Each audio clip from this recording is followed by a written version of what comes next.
कहाँ रहते हैं ब्रह्मा, विष्णु, महेश, मां जगदम्बा और अन्य देवी देवता, तथा कैसे हैं उनके लोक। ब्रह्मा जी के लोक का नाम है सत्यलोक।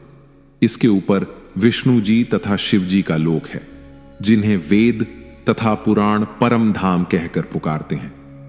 सत्यलोक के ऊपर है वैकुंठ लोक, जहां विष्णु जी रहते हैं।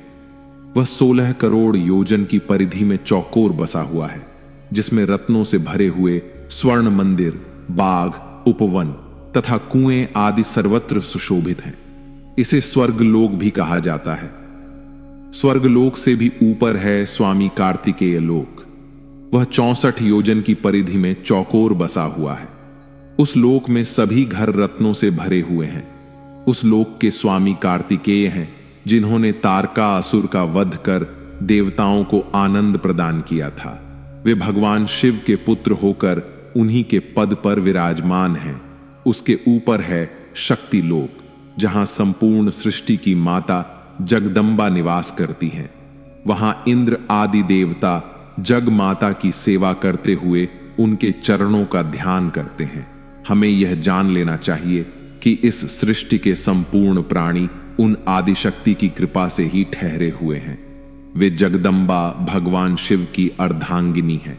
उन्हीं के अंश से ब्रह्मा जी की पत्नी ब्रह्माणी, विष्णु जी की अर्धांगिनी लक्ष्मी जी एवं स्वाहा, स्वधा, सिद्धा, विश्वा तथा इंद्राणी की उत्पत्ति हुई है।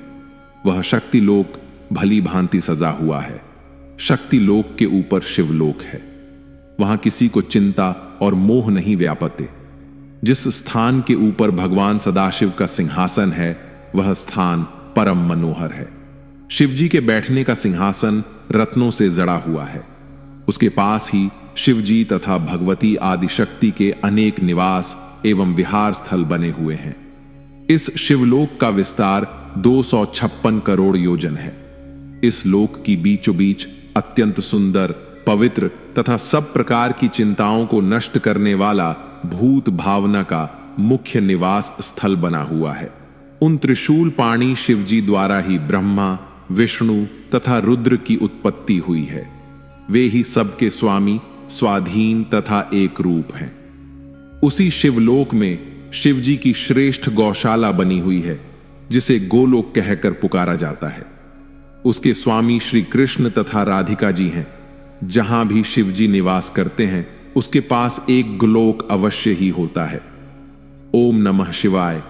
एक पापी, ज्वारी तथा चोर पर कैसे शिवजी ने दया की और उसे राजा बना दिया, और उसने कैसे शिवलोक प्राप्त किया तथा शिवरात्रि शिवजी को कितनी प्रिय है, यह जानेंगे हम आज की शिव पुराण की कथा में। पापनाशिनी गंगा के तट पर पापों को हरने वाला कपिल मुनि का पवित्र आश्रम था। उसी स्थान पर यज्ञदत्त नाम के एक ब्राह्मण का जन्म हुआ।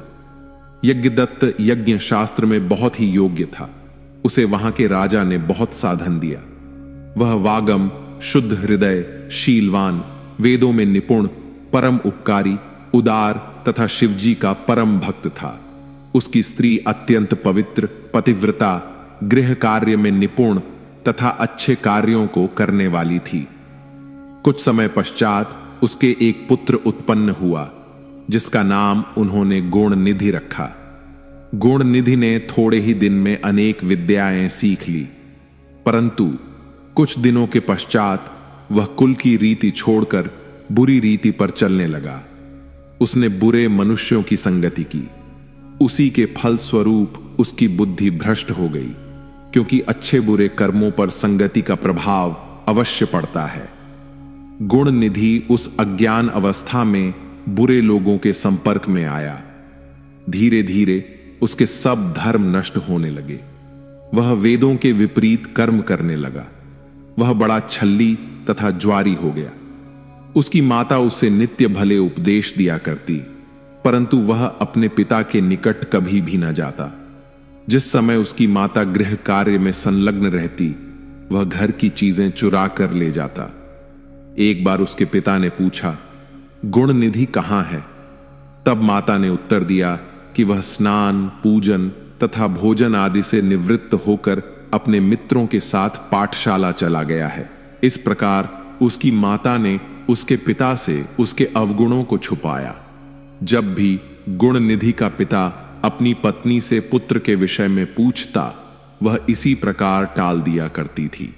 इस प्रकार यज्ञदत्त अपने पुत्र के अवगुणों को न जान सका। जब उसकी अवस्था 16 वर्ष की हुई, तब उसका विवाह कर दिया गया। पत्नी भी पतिव्रता, शिवती एवं सर्वगुण संपन्न मिली। फिर भी वह अपनी कुसंगति एवं दुष्कर्म को न त्याग सका। उसकी माता सदैव सद उपदेश देती तथा भिन्न भिन्न प्रकार की कथाओं द्वारा उत्तम उत्तम दृष्टांत देती हुई कहती, गुणनिधि, तुम ही हमारे एकमात्र पुत्र हो, इसलिए इन दुष्कर्मों को त्याग दो। तुम्हारे पिता अत्यंत क्रोधी प्रकृति के हैं। वह अभी तुम्हारे अवगुणों को नहीं जानते हैं, क्योंकि मैंने बहुत पूछने पर भी उन्हें नहीं बताया है। इसलिए तुम अभी तक उनसे निर्भय हो। यदि किसी दिन उन्हें इन कर्मों का पता चल गया तो वे मुझे और तुम्हें दोनों को दंड देंगे। इससे उत्तम है कि उन्हें पता लगने से पहले ही तुम कुसंगति को त्याग कर सत्कर्म करो। हे पुत्र, तुम्हारी पत्नी बुद्धम, मरूपवती तथा उच्च कुल की है। उसी प्रकार तुम भी गुणवान तथा ऊंचे कुल के हो। ऐसी पत्नी के साथ सुख से अपना जीवन व्यतीत करो। अपनी स्त्री का त्याग करना महापाप है। तुम पिता के धर्म पर चलो, नहीं तो सारा संसार तुमको बुरी दृष्टि से देखेगा।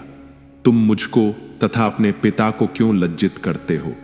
तुम अन्य घर के लड़कों को देखो, वे नित्य वेद पाठ करते हैं। जब यहां के राजा को तुम्हारे अवगुणों के विषय में झांत होगा तो वह तुम्हारे पिता से अप्रसार शुल्क देना बंद कर देगा।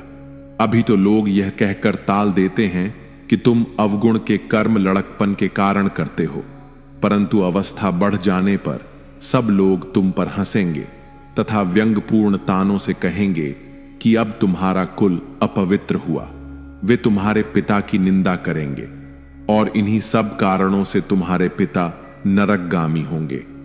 सब लोग इसका दोषी मुझी को ठहराएंगे। वे कहेंगे कि इसी ने पाप कर्म से गर्भ धारण कर ऐसा पुत्र उत्पन्न किया है, क्योंकि तुम्हारे पिता निष्पाप हैं। वे वेद एवं धर्मशास्त्र के ज्ञाता हैं। मैं भी अपने पति के सिवाय और किसी पुरुष को नहीं जानती तथा निष्पाप होकर गृह कार्य में संलग्न रहती हूं, परंतु यह भगवान की इच्छा है कि मेरे गर्भ से तुम जैसा दुख देने वाला कुपुत्र उत्पन्न हुआ है। इस प्रकार गुणनिधि की माता अनेक उपदेश दिया करती, भिन्न भिन्न प्रकार से समझाती, परंतु गुणनिधि पर उसका कोई प्रभाव नहीं पड़ता था। गुणनिधि को यदि ब्रह्मा जी के समान भी कोई गुरु मिलता तो भी उस मुख के मन में बुद्धि उत्पन्न न होती। गुणनिधि की माता उपदेश करते करते थक गई, परंतु गुणनिधि पर कोई प्रभाव नहीं पड़ा। वह सदैव जुआ खेलता, चोरी करता, मदपान करता और वेश्याओं के साथ भोग करने में अपना समय व्यतीत करता था। इस प्रकार उसने कुछ ही दिनों में पिता का धन चुराकर जुआ, भोग तथा वेश्याओं पर खर्च कर डाला। इस प्रकार वह निर्धन हो गया। उसके पिता ने जितने बहुमूल्य रत्न आदि अपनी विद्या के प्रभाव से प्राप्त किए थे, उनमें से कुछ भी शेष न रहा। तब एक दिन गुणनिधि ने अपनी माता को पूरी तरह निद्रा में लिप्त देखकर उसके हाथ में से अंगूठी उतारी और उसे जुआरियों के साथ दांव पर लगा दिया। जुआरियों ने उस अंगूठी को भी जीत लिया। एक दिन उसके पिता ने, यज्ञदत्त ने, उस अंगूठी को एक जुआरी के पास देखकर पहचान लिया। उन्होंने उस पुरुष को एकांत में ले जाकर पूछा, तुमने यह अंगूठी कहां से प्राप्त की है? उस जुआरी ने उत्तर दिया, यह अंगूठी तथा इसी प्रकार की अनेक अंगूठियां मेरे पिता के घर में हैं। जान पड़ता है पराया धन देखकर तुम ललचाते हो। तुमने ऐसी चतुराई किससे सीखी है? तब यज्ञदत्त ने क्रोधित होकर उससे कहा, अब तुम हंसी छोड़कर तथा छल आदि को त्याग कर इस अंगूठी के विषय में सत्य बता दो कि तुमने कहां से प्राप्त की है। मैंने इसे राजा से प्राप्त किया है और तुम इसे नहीं ले सकते। इस प्रकार जब उन्होंने दृढ़ता से जुआरी से पूछा तो उसने सब सत्य बात उनको बता दी और कहा, तुम मुझको क्यों डराते हो? मैंने कोई चोरी नहीं की है। यही क्या, और भी वस्तुएं मैंने तुम्हारे लड़के से जुए में जीती हैं। अनेक रत्न, सोने चांदी के आभूषण, पीतल, तांबे आदि के बर्तन जो तुम्हारे घर में थे, हम लोगों ने वे सब तुम्हारे लड़के से जीत लिए हैं। वह केवल जुआ ही नहीं खेलता, अपितु चोरी तथा वैश्य आगमन भी करता है। जुआरी के ऐसे वचन सुनकर यज्ञदत्त को बहुत आश्चर्य हुआ। वे कपड़े से अपना मुंह लपेटे, शोक से रुदन करते हुए अपने घर आए और स्त्री से बोले, गुणनिधि कहां है तथा मेरी अंगूठी कहां है? उनकी स्त्री ने यह सुनकर भयभीत हो बड़ी चतुराई से उत्तर दिया, इस समय मैं अनेक कार्यों में व्यस्त हूं। तुम्हारा भी यह पूजन का समय है। मुझे तुम्हारे प्रेमी अतिथियों का भोजन बनाना है। मैंने तुम्हारी अंगूठी को किसी स्थान पर रख दिया है, परंतु इस समय स्मरण नहीं है। यज्ञदत्त यह सुनकर क्रोधित होकर बोले, हे कपूत की मां, मैंने जिस दिन भी तुमसे यह पूछा कि निधि कहां है, तभी तुमने उत्तर दिया कि वह अपने साथियों सहित विद्या ग्रहण के लिए पाठशाला गया है, और अगर अंगूठी नहीं मिलती तो अन्य वस्तुएं लाकर मुझे दिखा। अब तुम पुत्र मोह त्याग दो, क्योंकि कुपुत्र किसी को सुख नहीं पहुंचा सकता। अब मेरी इच्छा बिना पुत्र के रहने की है। मुझे ऐसी संतान की आवश्यकता नहीं है। अब तुमको यही उचित है कि हाथ ने कुश एवं जल लेकर लड़के के नाम तिलांजलि छोड़ो। जब तक मैं यह न कर लूंगा तब तक भोजन ग्रहण न करूंगा। जब गुणनिधि ने यह बात सुनी तब वह चिंता और